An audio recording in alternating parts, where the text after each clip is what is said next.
13వ రోజు స్త్రీయే వెలుగులో టార్కమ్ సెరైడారియన్ గారు నిన్నటికి కంటిన్యూషన్లో ఏం చెప్పారో చూద్దామా అండి. కృత్రిమమైన బొమ్మలు లేని వాళ్ళు తమ స్వహస్తాలతో తయారు చేస్తారు. ఒకసారి నేను నా స్నేహితుడు కలిసి 6 నెలలు మా సమయమంతా పెట్టి ఒక పడవ తయారు చేశాము. అలాగే ఫోన్, పిల్లల రహస్య సంకేతాల అక్షరమాల వంటివి. బొమ్మలు ఉన్నవాళ్ళు తమ సృజనాత్మకతను నిరోధించుకుంటారు. సంతృప్తి, బంధం, ఆధారపడటం, ఒంటరితనం, కలలు కనటాలకు అలవాటు పడతారు. మన హృదయంతో సంబంధంలో కలిగి ఉండటానికి సాటి వచ్చేది ఏది ప్రపంచంలో లేదు. మీ లోపలే సృజనాత్మకత అనే ఆట వస్తువు ఉంది. ఉత్తమమైన బొమ్మలంటే ఏదో ఒక దానికి ఉపయోగపడేవి. నా చిన్నప్పుడు ఎలుగుబంటి బొమ్మను ఎప్పుడూ వదిలేవాడిని కాదు. ఒకసారి ఊరు మారినప్పుడు నా అలవాటు మాన్పించడం కోసం మా నాన్న బొమ్మను అక్కడ వదిలేశారు. నేను అది గుర్తించి చాలా ఏడ్చాను. నా హృదయం గాయపడింది. నేను బాగా పెద్దయిన తర్వాత ఒకరోజు మా నాన్న దగ్గరలోని పర్వత శిఖరం పైకి తీసుకువెళ్ళి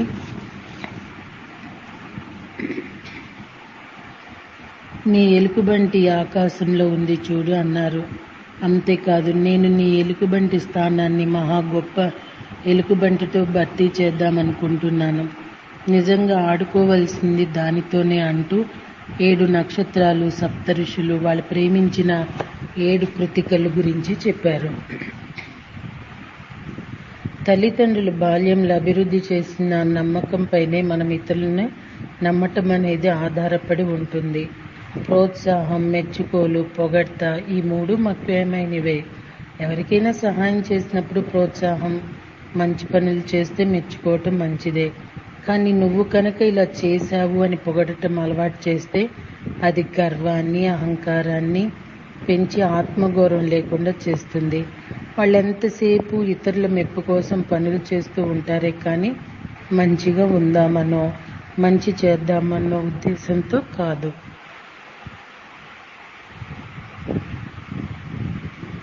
పిల్లలు యుక్త వయసులోకి వచ్చేటప్పటికి జననేంద్రియాల గురించిన జ్ఞానం తెలియచేయాలి.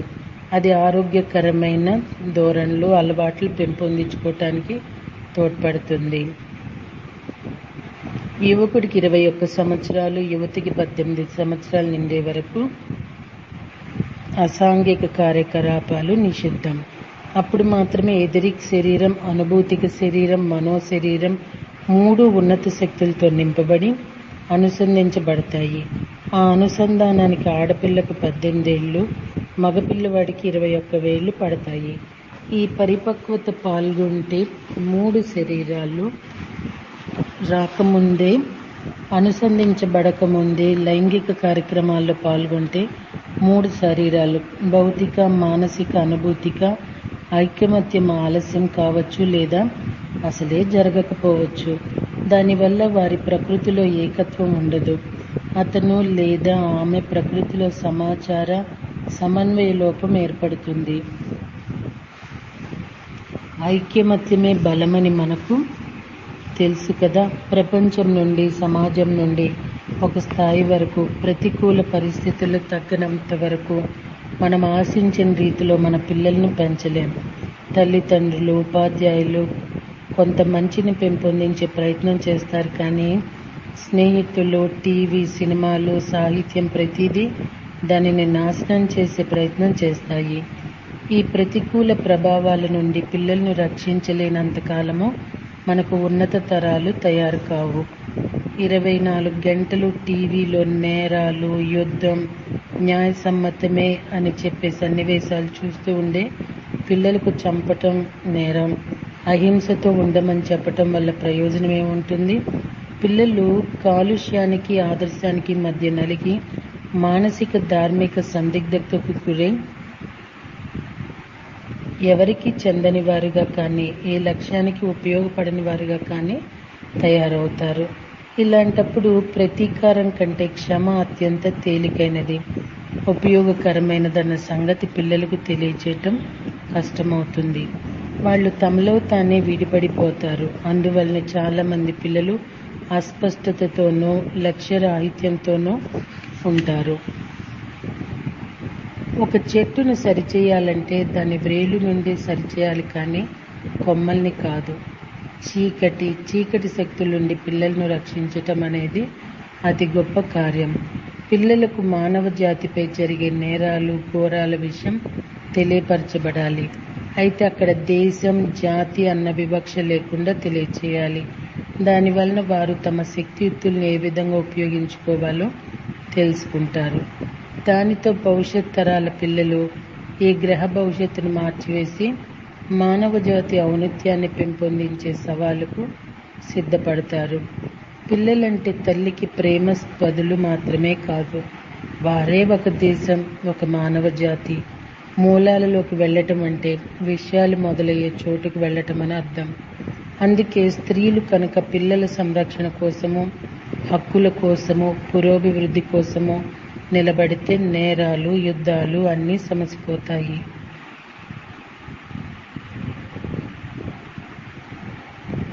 ప్రయాణం ప్రారంభమైనప్పుడే దారి తప్పితే దిక్కుతోచని బాటసారుల్లా మిగిలిపోతారు. కనుక మంచి బిడ్డలు మంచి వ్యక్తులుగా తయారవ్వాలంటే మంచి తల్లులు అవసరము.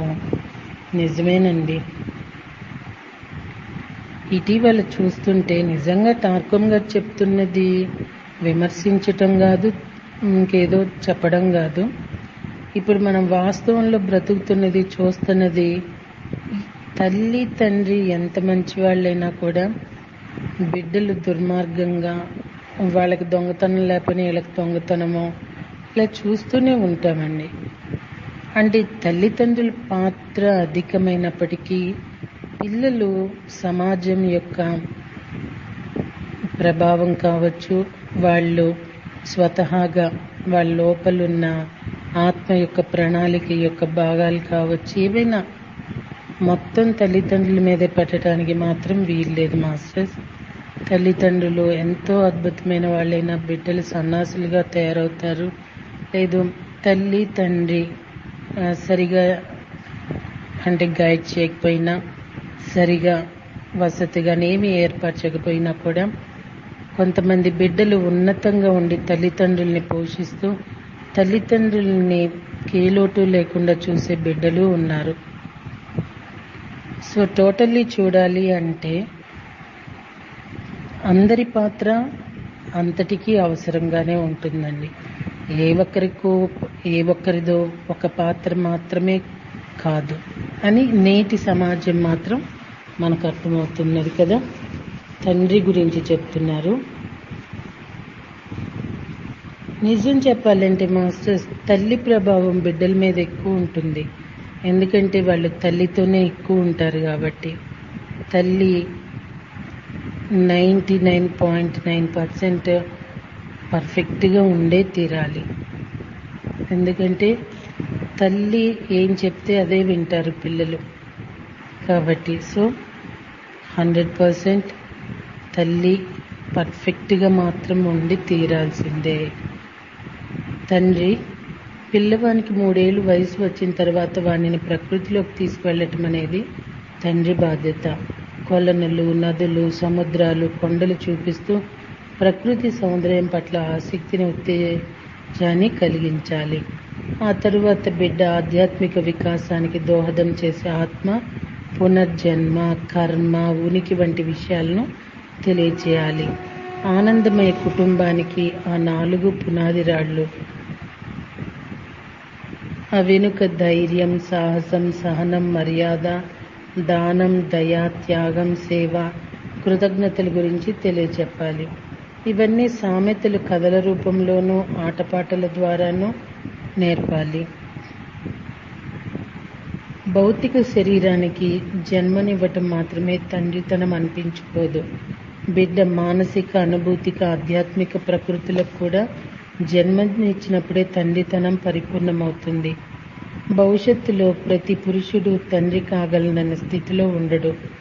జీవన పరిణామం అత్యంత ఉన్నతీకరించబడి తండ్రితనానికి అర్హత సంపాదించిన వారు మాత్రమే తల్లిదండ్రులు అవటానికి అనుమతించబడతారు. సో అండి,